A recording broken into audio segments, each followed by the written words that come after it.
All right, good morning, Beach Buddies. I'm going to be reading chapter 6 today of our book, The Cricket in Times Square. And chapter 6 is called Say Fong. Remember, they're on their way to Chinatown, so I think it's going to have something to do with what happens there.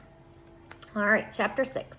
Mario took the IRT local subway downtown. He held the matchbox up at the level of his chest so the cricket could see out. This was the first time Chester had been able to watch where he was going in the subway. The last time he had been buried under roast beef sandwiches. He hung out of the box, gazing up and down the car. Chester was a curious cricket, and as long as he was here in New York, he meant to see as much as he could. He was staring at an old lady wearing a straw hat, wondering if the flowers on it were real, and if they were what they would and if they were, what would they taste like?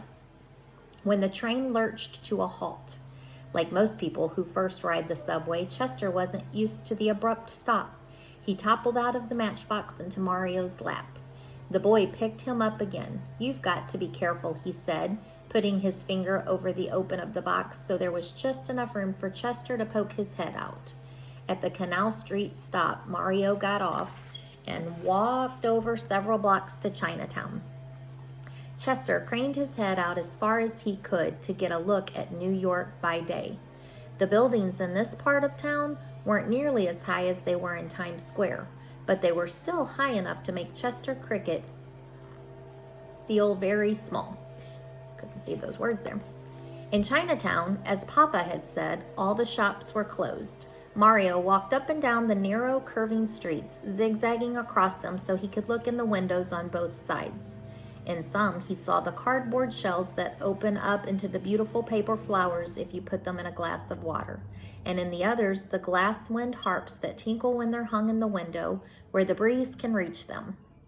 But he couldn't find a cricket cage anywhere. Down at the end of an alley, there was an especially old shop. The paint was peeling off the doors and the windows were crammed with years and years' collection of knickknacks. A sign hanging out in front said, "Say Fong, Chinese Novelties," and printed underneath in smaller letters was also "Do Hand Laundry." Sitting cross-legged on the doorstep was an old Chinese man. He was wearing a silk vest over his shirt with dragons embroidered on it in red thread, and he was smoking a long white clay pipe.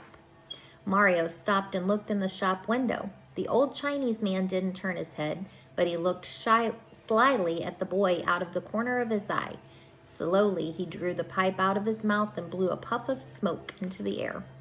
"Are you Mr. Fong?" asked Mario. The man smoothly twisted his head as if it were on a pivot and looked at Mario. "I, Say Fong," he answered. His voice sounded strange yet musical, like a plucked violin. Say Fong had come from China many years ago, and he had a curious way of talking. But Mario liked it very much. He enjoyed the individual chirps of human beings almost as much as those of crickets.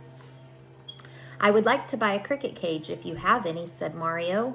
Say Fong put the pipe back in his mouth and took a few puffs. His eyes became even narrower than they had been before. "You got cricket?"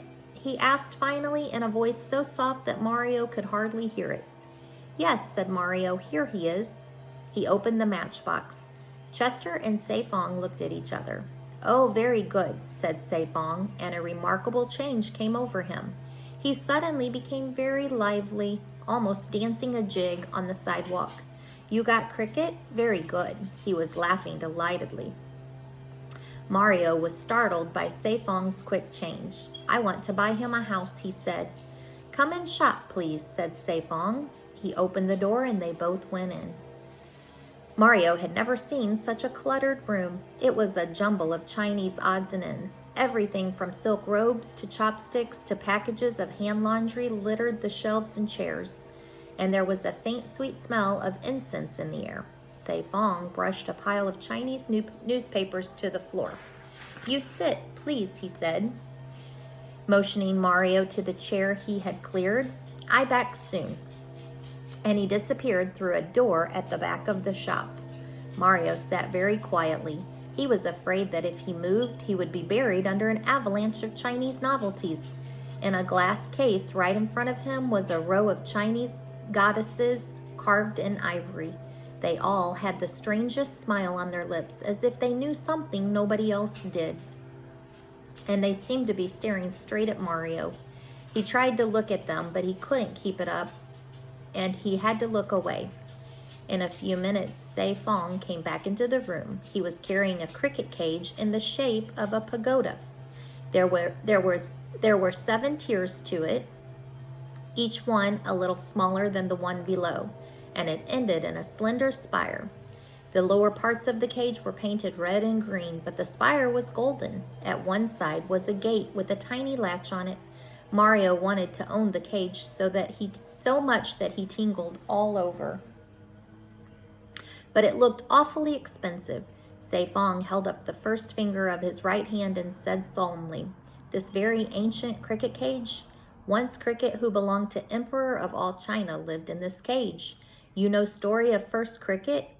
"No, sir," said Mario. "Very good," said Sei Fong. "I tell." He set the cage down and took the clay pipe out of his pocket. When it was lit and a thread of smoke was curling up from the bowl, he used the pipe to emphasize what he said, drawing little designs like Chinese writing in the air. Long ago, in the beginning of time, were no crickets. There's a picture. You can see how cluttered the shop is there. Lots of stuff in a little shop. But was very wise man who knew all things. This man had name, I'm not going to get this name right, Si Shai? I don't know, it's a Chinese name. And he spoke only the truth. All secrets were open to him. He knew thoughts of animals and men. He knew desire of flower and tree. He knew destiny of sun and stars. Entire world was single page for him to read. And the high gods who lived in palaces of summit of heaven loved Sai Shui because of the truth that he spoke. Now from many lands came men to hear their fate from Sai Shui. To one he say, "You very good man, live long as cedar tree on mountainside." To other he say, "You wicked man, die soon, goodbye." But to all men Sai Shui spoke only the truth. Of course, wicked men most unhappy when hear what he said. They think, "I wicked man? Now everyone know how wicked I am." So altogether, wicked men decided to kill Sai Shui. Sai Shui knew very well that they want to kill him. He knew everything, but he did not care. Within his heart, like smell of sweetness within lotus blossom, Sai Shui have peace, and so he wait. But high gods who live in palace at summit of heaven would not let Sai Shui be killed. More precious to them than kings was this one man who spoke only the truth. So when wicked men raised their swords above Sai Shui, high gods changed him into a cricket. And man who spoke only truth and knew all things now sings songs that no man understands, but all men love. But high gods understand and smile. For to them, beautiful song of cricket is song of one who still speaks the truth and knows all things. Sounds like some of those folk tales or legends we read, doesn't it? Sei Fong stopped speaking and smoked his pipe silently. Mario sat still too, looking at the cricket cage. He was thinking about the story and how much he wanted that cage. In his matchbox, Chester Cricket had listened carefully. He was very touched by the tale of Sai Shui. Of course, he couldn't tell if it was true, but he sort of believed it because he personally had always thought that there was more to his song than just chirping. As usual, when he didn't know what else to do, he rubbed one wing across the other. A single clear note sounded in the shop. Sei Fong lifted his head. A smile curled up the ends of his ancient lips. "Aye, so," he whispered. "Cricket has understood." He puffed a few more times. Mario wanted to ask him how much the cage cost, but he was afraid to. "Because this cricket's so remarkable," said Sei Fong, "I sell cage for 15 cents. Mario sighed with relief. He could afford that. In his pocket, he found a nickel and a dime. All that was left of his weekly allowance was a quarter. "I'll take it, Mr. Fong," he said, and handed Sei Fong the money. "I also make present free," said Sei Fong. He went behind the counter and took a little bell, no bigger than a honeybee, out of a drawer. With a piece of thread, he hung it up inside the cage. Mario put Chester into the cage. The cricket jumped up and knocked against the bell. It tinkled faintly. Sound like littlest bell in Silver Temple, far up the Yanks River, said Saifong. Mario thanked him for the bell and the story and everything. And as he was about to leave the shop, Saifong said, "You want Chinese fortune cookie?" "I guess so," said Mario. "I never had one." Saifong took down a can from the shelf. It was full of fortune cookies, thin wafers that had been folded so there was an air space in each one. Mario bit into a cookie and found a piece of paper inside. There's my dog. He read what it said out loud. Sorry, I'm almost done.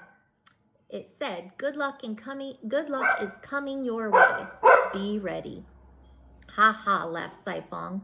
2 high notes of joy. "Very good advice. You go now. Always be ready for happiness. Goodbye." So his fortune cookie said, "Good luck is coming your way. Be ready." We'll have to find out what that means later on. All right, chapter 7 we will read tomorrow. It's called The Cricket Cage. All right, Layla's not having any more of it, guys. All right, have a great day.